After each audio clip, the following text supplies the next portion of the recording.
ഇപ്പോഴും എനിക്ക് തോന്നുന്നു യങ്സ്റ്റേഴ്സിൻ്റെ ഇടയിൽ ആട് പറഞ്ഞതന്നെ അറിയുള്ളൂ. ഒരു എനിക്ക് തോന്നുന്നു അന്ന് ആമേൻ ചെയ്യുന്ന സമയത്ത് ഒരു 40s ഉള്ള ആളുകളില്ലേ, അവരാണ് കൂടുതൽ ആമേൻ എൻ്റെ ക്യാരക്ടറിനെ ഇഷ്ടപ്പെട്ടിരുന്നത്.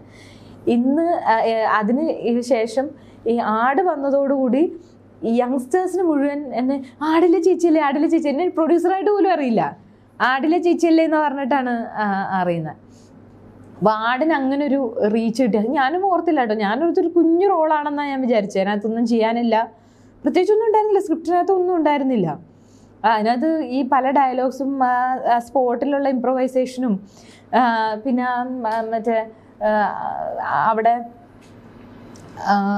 മൃഗാശുപത്രിയുടെ ഫ്രണ്ടിലുള്ളൊരു സീനുണ്ടല്ലോ, ജയേട്ടനുമായിട്ടുള്ളൊരു സീന്, മേഡം എൻ്റെ അടയ്ക്കാവറി എന്ന് പറയുമ്പോൾ തിരിച്ചാ ആട്ടുന്നതും അങ്ങനെയുള്ള സാധനങ്ങളൊക്കെ അതൊക്കെ അപ്പം സ്പോട്ടിലുണ്ടായ സാധനങ്ങളാണ് അതൊക്കെ.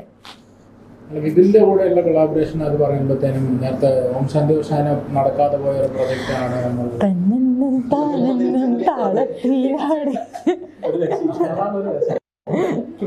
എന്റെ എത്ര ഇന്റർവ്യൂ കണ്ടു.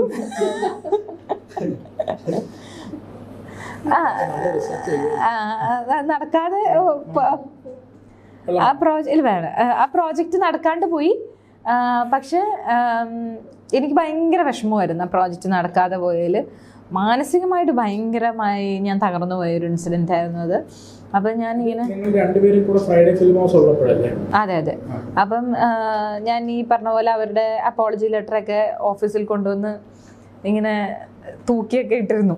അപ്പം പിന്നെ കുറച്ച് കഴിഞ്ഞപ്പം സാജിദും മിഥുനും കൂടെ ഒരുമിച്ച് താമസിക്കാൻ തുടങ്ങി. തുടങ്ങിയപ്പോൾ സാജിദ് എൻ്റെ അടുത്ത് ഇങ്ങനെ പറഞ്ഞു, സാന്ത്വന മിഥുൻ്റെ കയ്യിലൊരു ഉഗ്രൻ സബ്ജക്റ്റ് ഉണ്ട്, ഒന്ന് കേട്ടു. ഞാൻ പറഞ്ഞു എനിക്കൊന്നും കേൾക്കട്ടെ, ഈ വഴിക്കേ വരണ്ട പറഞ്ഞുകൊണ്ട് ഞാൻ. പക്ഷെ മിഥുനോടെങ്കിൽ ദേഷ്യമൊന്നുമില്ല അന്ന്. ആ ദേഷ്യം എൻ്റെ ദേഷ്യവും ബഹളമൊക്കെ ആ സമയത്ത് അപ്പോൾ ഉള്ളതേ ഉള്ളൂ, അത് കഴിഞ്ഞാൽ കഴിഞ്ഞ്. പക്ഷെ എനിക്ക് മാനസികമായിട്ട് വിഷമം ഉണ്ടാക്കിയതായതുകൊണ്ട് വീണ്ടും ഒരിതിലേക്ക് പോകാനായിട്ട് താല്പര്യമില്ലാത്തതുകൊണ്ട് ഞാനത് വിട്ടു. ഞാൻ പറഞ്ഞു അത് ഇത് ചെയ്യണ്ടെന്ന്. പക്ഷെ ഞാൻ ഇല്ലാത്തൊരു ദിവസം ഇവർ ഫ്രൈഡേ ഫിലിം ഹൗസിൽ വന്ന് വിജയോട് കഥ പറഞ്ഞു. വിജയ്ക്ക് അപ്പോൾ ഭയങ്കരമായിട്ട് ആ കഥ ഇഷ്ടപ്പെട്ടു. ഒരു ഷോർട്ട് ഫിലിമായിട്ട് ചെയ്യാനായിട്ടാണ് വന്ന് പറയുന്നത്. അപ്പം കഥ ഇഷ്ടപ്പെട്ടു. അത് കഴിഞ്ഞിട്ട് വിജയ് അത് ചെയ്യാം, പക്ഷെ വിജയ് പറഞ്ഞു അത് ഷോർട്ട് ഫിലിം ആക്കുന്നതിലും അത് സിനിമയാക്കാൻ സ്കോപ്പുള്ള സാധനമാണ്, അപ്പോൾ സിനിമയാക്കും എന്ന് പറഞ്ഞു. അങ്ങനെ അവർ സിനിമയാക്കി കൊണ്ടുവന്നു.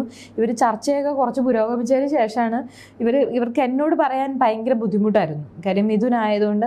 ആദ്യം എനിക്ക് മിഥുനോട് എനിക്ക് ദേഷ്യമൊന്നുമില്ല, പക്ഷേ എനിക്ക് ആ കാര്യത്തിൽ എനിക്ക് വിജയോട് ചെറിയ വിഷമം തോന്നി. കാര്യം എനിക്ക് അത്രയും വിഷമം തോന്നിയിട്ടുള്ളൊരു കാര്യമാണെന്നുള്ളത് വിജയ്ക്ക് അറിഞ്ഞുകൊണ്ട് അവരുമായിട്ട് വീണ്ടും പടം ചെയ്യാനായിട്ട് തീരുമാനിച്ചു കഴിഞ്ഞപ്പോൾ എനിക്ക് വിജയോടൊരു വിഷമം ആ സമയത്ത് തോന്നിയായിരുന്നു.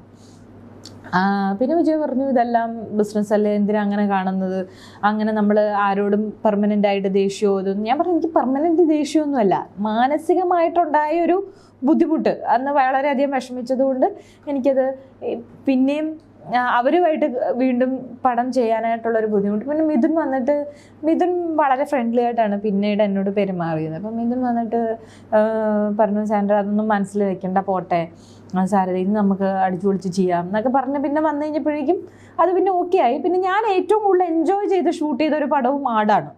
ആട് ഞാൻ വളരെ കൂളായിരുന്നു, ശരിക്കും ഒരു വലിയ പ്രശ്നങ്ങളൊന്നുമില്ലാതെ തീർന്നൊരു പടവും കൂടിയാണ് ആട്. പക്ഷെ വിജയോട് എനിക്ക് മാനസിക ബുദ്ധിമുട്ടുണ്ടായി ആ ഒരു ഇൻസിഡൻറ്റിൽ. അത് പറയാതിരിക്കാൻ പറ്റത്തില്ല. ചിലപ്പോൾ വിജയ് ഇപ്പോഴായിരിക്കും അറിയണം, ഞാൻ പറയുമ്പോഴായിരിക്കും അറിയുന്ന കാര്യം. നമ്മളൊരു പാർട്ട്ണർഷിപ്പ് ബിസിനസ്സിൽ നമ്മൾ ഏതൊരു പാർട്ട്ണറിൽ നിന്ന് എക്സ്പെക്റ്റ് ചെയ്യുമല്ലോ. നമുക്ക് ബുദ്ധിമുട്ടുള്ള ഒരാളുമായിട്ട് നമ്മളൊരു ബിസിനസ് ചെയ്യുമ്പോൾ ഉണ്ടാവുന്ന ഒരു മാനസിക ബുദ്ധിമുട്ട് എനിക്കുണ്ടായിരുന്നു ആ സമയത്ത്. ആദ്യത്തെ സിനിമ കഴിഞ്ഞപ്പോൾ ഇത് നിർത്താൻ വേണ്ട എന്നൊക്കെ വിചാരിച്ചതാണ് ഞാൻ. കാര്യം എനിക്കിത് ശീലമില്ലാത്തതുകൊണ്ട് തന്നെ ഇത്രയും പേരെ മാനേജ് ചെയ്ത് ഞാൻ ആകെ എക്സോസ്റ്റഡ് ആയി. പിന്നെ ഞാൻ വിചാരിച്ചത് ഒരു പ്രൊഡ്യൂസർ എന്നൊക്കെ പറയുമ്പോൾ ഒരു ഇൻഡസ്ട്രിയിൽ ഏറ്റവും പവർഫുൾ പൊസിഷനാണല്ലോ ഒരു പ്രൊഡ്യൂസർ എന്ന് പറയുന്നത്. അപ്പം പ്രൊഡ്യൂസർക്ക് ഭയങ്കര വിലയാണ്. പ്രൊഡ്യൂസറെ കാണാൻ നമ്മൾ അങ്ങനെയാണല്ലോ കേട്ടേക്കണേ. അപ്പം ഒരു പ്രൊഡ്യൂസർ സെറ്റിലോട്ട് വന്നാൽ എല്ലാവരും ഭയങ്കര റെസ്പെക്ട്ഫുൾ ആയിട്ട് നിൽക്കുക, അങ്ങനെയൊക്കെയാണല്ലോ. ഇത് പ്രൊഡ്യൂസർ സെറ്റിലേക്ക് വരുമ്പോൾ അവിടെ നിൽക്കുന്ന ആളാണ് നേരെ വന്ന് ഇരുന്നിട്ട് കാലത്ത് മുളകിട്ട് വെച്ചിട്ട് അവിടെ ഉള്ള സീറ്റും കൂടെ ഇല്ലാണ്ടായി പോകും. അതാണ് ശരിക്കുള്ള പ്രൊഡ്യൂസറിൻ്റെ അവസ്ഥ. അപ്പം ഞാൻ സെറ്റിൽ വന്നു കഴിഞ്ഞപ്പോഴാണ് ഈ റിയാലിറ്റി മനസ്സിലാക്കുന്നത്. കാര്യം ഒരു സെറ്റിലുള്ള ബാക്കി എല്ലാവരും ഒറ്റക്കെട്ടായിരിക്കും, പ്രൊഡ്യൂസർ ഒറ്റയ്ക്കായിരിക്കും എപ്പോഴും. സിനിമ തുടങ്ങുന്നതിൻ്റെ തലേദിവസം വരെ എല്ലാവരും ഒറ്റക്കെട്ടാണ്, എല്ലാവരും ഒറ്റക്കെട്ട്. തുടങ്ങിക്കഴിഞ്ഞാൽ പ്രൊഡ്യൂസർ മാറി ബാക്കി എല്ലാവരും ഒറ്റക്കെട്ടായി. അപ്പോൾ പിന്നെ നമ്മളെ ഒരു ATM മെഷീനായി മാത്രമേ കാണുന്നുള്ളൂ എല്ലാവരും. അതെനിക്ക് ഭയങ്കര പെയിൻഫുൾ ആയിരുന്നു. കാര്യം കൂടെ നിന്ന സുഹൃത്തുക്കളായിട്ട് നിന്നവർ വരെ ഇപ്പുറത്തെ സൈഡിലേക്ക് വരുന്നു. അണ്ട് അവരെല്ലാവരും പൈസ എവിടെ എന്ന് മാത്രമാണ് കാണുന്നത്. ഇപ്പം നമ്മളൊരു സ്ഥലത്ത് കഴിക്കാൻ പോയി കഴിഞ്ഞ് കഴിഞ്ഞാൽ എല്ലാവരും അപ്പം ഞാൻ ഇതൊക്കെയാണ് എന്നെ ഒരു ടെറർ അല്ല പറയുക എച്ചി പ്രൊഡ്യൂസറാക്കി മാറ്റിയത് എങ്ങനെയാണെന്ന്. എല്ലാവരും കൂടെ കഴിക്കാൻ പോകുന്നു. അപ്പം ഞാൻ ഇവരെയൊക്കെ ഫ്രണ്ട്സ് ആയിട്ടാണല്ലോ കാണുന്നത്. എല്ലാവരും ബിരിയാണി പറയുന്നു, അത് പറയുന്നു, എല്ലാവർക്കും ബിരിയാണി മതി.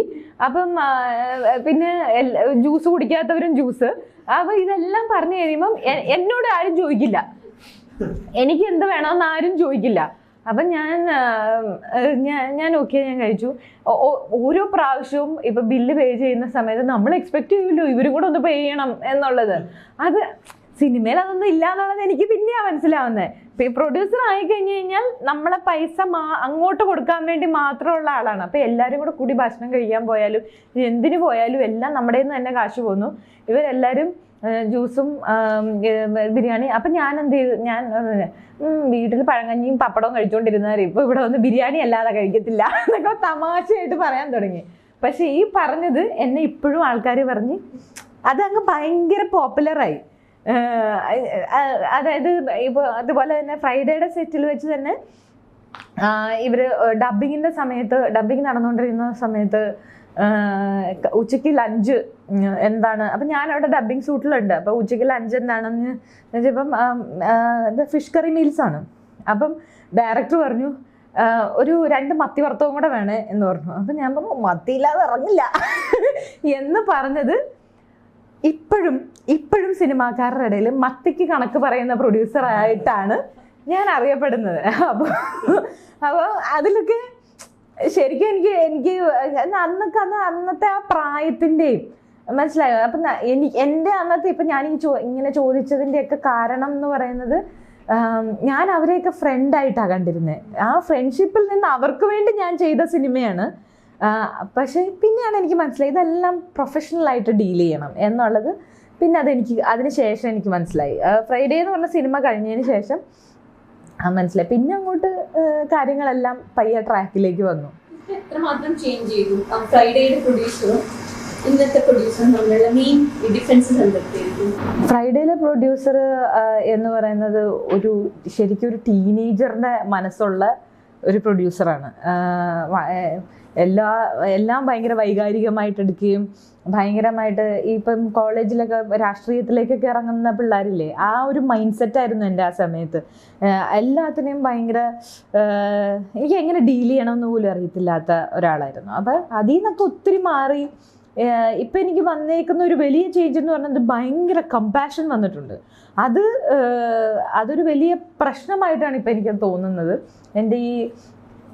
നമ്മുടെ കൂട്ടത്തിലുള്ള ആൾക്കാർ തന്നെ പറയുന്നു സാന്ദ്ര ഇത്രയും കമ്പാഷനേറ്റ് ആവരുത് എന്നുള്ള കാര്യം. എനിക്ക് പിള്ളേരൊക്കെ ഉണ്ടായതിന് ശേഷം എനിക്ക് ഹോർമോണൽ ചേഞ്ചസ് വന്നതിൻ്റെയൊക്കെ ആയിരിക്കാം എൻ്റെ സ്വഭാവത്തിൽ ഒരുപാട് മാറ്റങ്ങൾ വന്നിട്ടുണ്ട്. സ്വഭാവത്തിലാണേലും എൻ്റെ അപ്രോച്ചിലാണേലും ഒക്കെ ഒത്തിരി മാറ്റങ്ങൾ വന്നിട്ടുണ്ട്. പക്ഷെ ഞാനായിട്ട് തന്നെയാണ് നിൽക്കുന്നത്.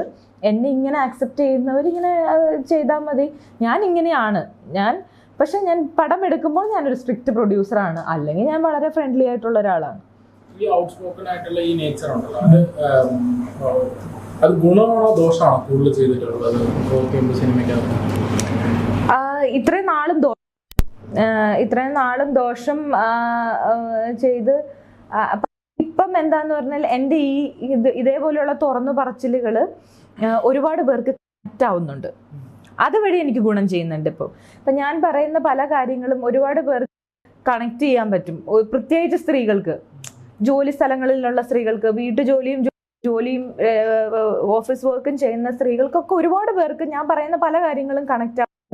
പിന്നെ ഞാൻ ഓപ്പണായിട്ട് സംസാരിക്കുന്നത് കാരണം ആളുകൾക്കൊക്കെ റിയലൈസേഷനും വരുന്നുണ്ട്. ഓക്കെ, നമ്മളിങ്ങനെ പെരുമാറിയതുകൊണ്ടായിരിക്കുമല്ലോ അവരിങ്ങനെ തിരിച്ച് പെരുമാറിയത് എന്നുള്ളൊരു ഇതും വരുന്നുണ്ട്. അപ്പം ഇപ്പം എനിക്ക് കുറച്ച് ഒരു 50 to 60% പോസിറ്റീവാണ്, 40% നെഗറ്റീവും ഉണ്ട്.